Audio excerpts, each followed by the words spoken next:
नमस्कार दोस्तों। सत्संग की महिमा, इस पर हमने पहले भी बहुत बार विचार किया है। अलग अलग तरह से अलग अलग ग्रंथों में अलग अलग संतों ने सत्संग की महिमा बताई है। भव सागर से पार होने के लिए सज्जन सांगत्य ही एक नौका है। शंकराचार्य जी ने कहा है, त्रिजगति सज्जन संगति रेखा, भक्ति भवा नव तरणे नौका। तीनों लोकों में सज्जन सांगत्य ही भव सागर को पार करने की नौका। गुरबानी में भी यही बात बार बार कही गई, जिसको संतों का संग मिल जाए तो तर ही जाता है।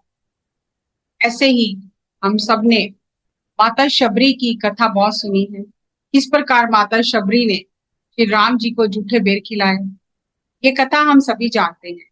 लेकिन इसके पीछे और भी बहुत कुछ है। माता शबरी को मतंग ऋषि जी की संगत प्राप्त थी। उनके गुरु मतंग ऋषि ने उन्हें कहा था, जब भगवान राम वनवास के समय में आएंगे तो जरूर आकर आपसे मिलेंगे, तब आपकी भक्ति पूर्ण होगी। हमें लगता है कि अगर गुरु देखे कि हम सेवा कर रहे हैं तभी उस सेवा को कुछ लाभ है। लेकिन जिनके हृदय में सच्चा प्रेम होता है वो दिखावे के लिए सेवा नहीं करते। शबरी जी के जीवनी से ऐसा जाना है। जंगल में रहकर माता शबरी कुटिया बनाकर अपनी साधना कर रही थी, लेकिन उनके जीवन में अभी गुरु का आगमन नहीं हुआ था। मतंग ऋषि का आश्रम वहीं कहीं दूर स्थित था। उनके शिष्य जंगल में लकड़ियां बीनने आया करते थे। दूसरी ओर एक तालाब था जहां महात्मा लोग स्नान करने आते थे। शबरी लकड़ियों के गट्ठर बनाकर वहां जंगल में रख देती थी और महात्माओं के रास्ते के पत्थर कंकड़ कांटे सब बीनकर हटा देती थी, ताकि उनके पैरों में वो चुभ ना जाए। जब शिष्यों ने आश्रम जाकर मतंग ऋषि को इस बात की सूचना दी कि इस तरह जंगल में लकड़ियों के गट्ठे बने हुए मिलते हैं, तो उन्होंने कहा, छिप कर ढूंढो कि कौन ये लकड़ियों के गट्ठे बनाकर रखता है। स्वयं उन्होंने अपनी अंतर्दृष्टि से भी देख लिया कि कोई दिव्य आत्मा है जो निष्काम सेवा में लगी हुई है। उन्होंने शिष्यों को आदेश दिया कि उन्हें ढूंढो और आश्रम में लेकर आओ। मतंग ऋषि ने उनके दिव्य संस्कारों को पहचान लिया और आश्रम में ही उनके लिए एक कुटिया बनवा दी। शबरी की साधना सुचारू रूप से गुरु के सानिध्य में चलती रही। जब मतंग ऋषि ने शरीर छोड़ने का निश्चय किया तो शबरी विचलित हो गई।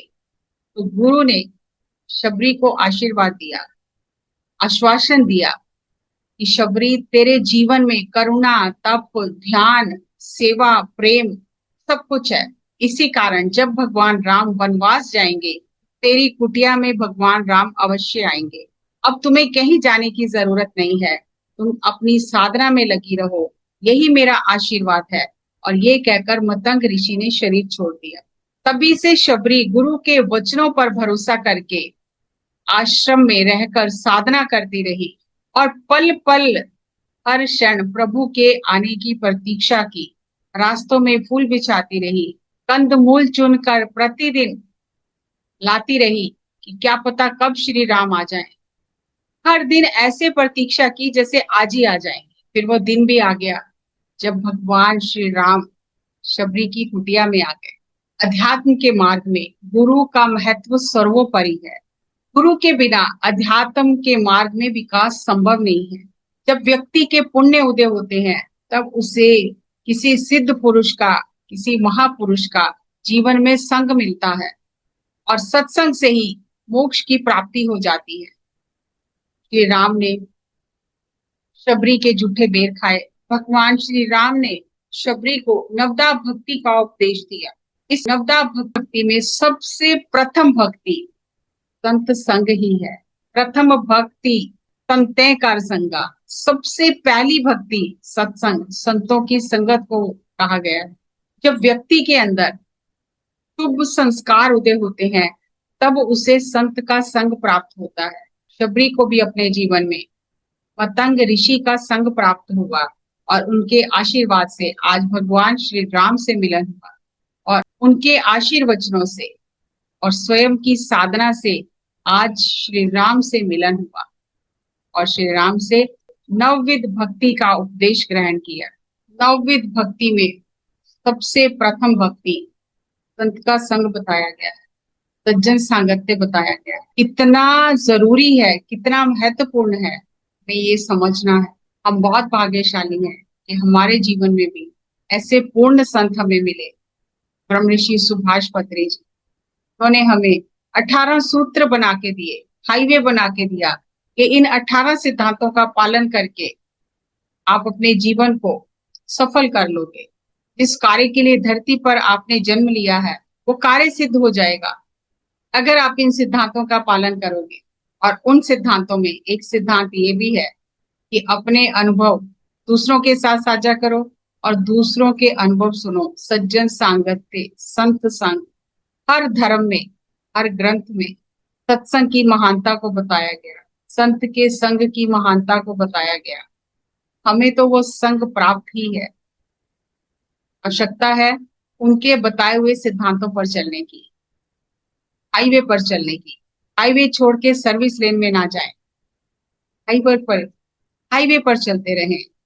उन्होंने खोज कर करके हमें एक मार्ग बना के दिया। अब हमें नए सिरे से खोज करने की जरूरत नहीं है। उन्होंने हमारे रास्ते के कांटे पत्थर सब खुद ही बीन लिए और हमारे लिए सुगम मार्ग बना दिया। हमें जरूरत है उस मार्ग पर चलने की। इन सिद्धांतों का पालन करें, सत्संग की महिमा को जानते हुए सत्संग करें, सज्जन सांगत्य करें। इसीलिए पत्री जी ने ये फॉर्मूला दिया, 1 घंटा ध्यान, 1 घंटा स्वाध्याय और 1.25 घंटा सज्जन सांगत्य। यहाँ पत्री जी ने भी सज्जन सांगत्य को, संत संग को ऊपर रखा है ध्यान और स्वाध्याय के। अगर हम कहें कि हम ध्यान कर रहे हैं, स्वाध्याय में हमें कोई इंटरेस्ट नहीं है, हमसे होता नहीं है, सज्जन सांगत्य हमसे होता नहीं है, तो फिर हम अधूरा ही काम कर रहे हैं। और अधूरा काम करके पूर्ण कैसे हो जाएंगे? पूर्ण होने के लिए तो काम पूरा ही करना पड़ेगा। पत्री जी के बताए हुए मार्ग पर चलें, ध्यान, स्वाध्याय और सज्जन सांगत्य करें, जिसकी महिमा सब ग्रंथों में बताई गई। अगली कड़ी में एक और विषय आपके साथ साझा करूंगी। तब तक नमस्कार, धन्यवाद।